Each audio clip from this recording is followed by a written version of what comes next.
Hey guys, what's up? It's Eternal Abyss here, and today I want to talk to you about an underappreciated storyline, one that I think, an underrated storyline, one that I think that could work, but in a lot of games, but isn't used anywhere near enough.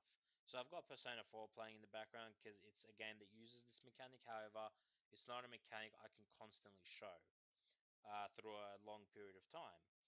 So when you play a story and you have a linear storyline, once you finish the story, you if you do play it again, you play it the same way, but you have the same story. In a game like Persona, you have a story progression by choice, and that is where you can actually change how the story goes depending on the choices you make in the game.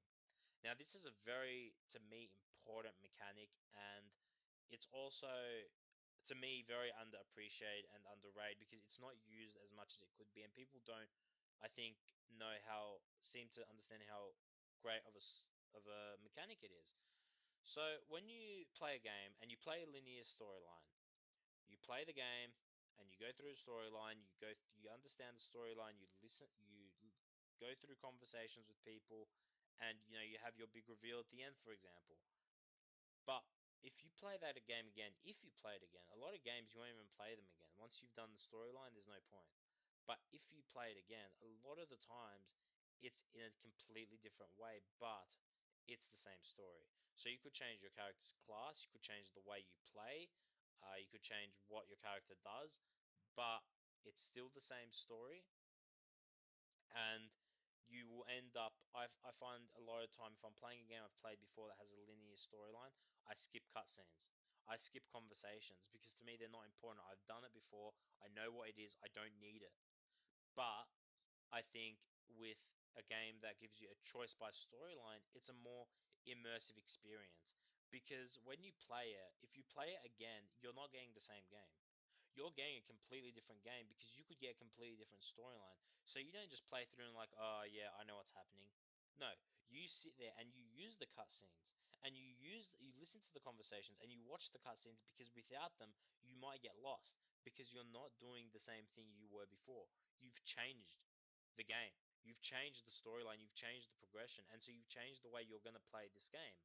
I think it's a very underappreciated mechanic because it really does help with the immersive experience and it gives it replay value. The game gets replay value because you know that if you play it, you can change something and be like, oh, I changed that. I made that happen in the story. It's not just some computer program, which, okay, if we're going to get technical, yes, computer program is every story is pre-programmed regardless, but it changes depending on the stories. So it when you when you're making these choices, you're like, I made that happen. I made this storyline happen through the choices I made, not just some computer. It wasn't predetermined. It was changed by me. I made that happen, and I think it's a really cool feeling to have. I think doing that in a game is really interesting. I don't see it anywhere near as much. Some games do give you choice, but the choice doesn't matter in the end because you still are going to go through the same storyline. You don't, however, get it. However, you still get the same storyline, the same ending, stuff like that. But in a game like this, you get completely different storyline, different ending, different because of the choices you make. I just feel that it makes the immersive experience so much better, and I feel like it's not appreciated and it's not used enough in different games. Thanks for listening to this little mini rant, I guess you'd call it. I just wanted to talk about that a little bit, and I will talk to you guys in the next episode. Thank you and goodbye.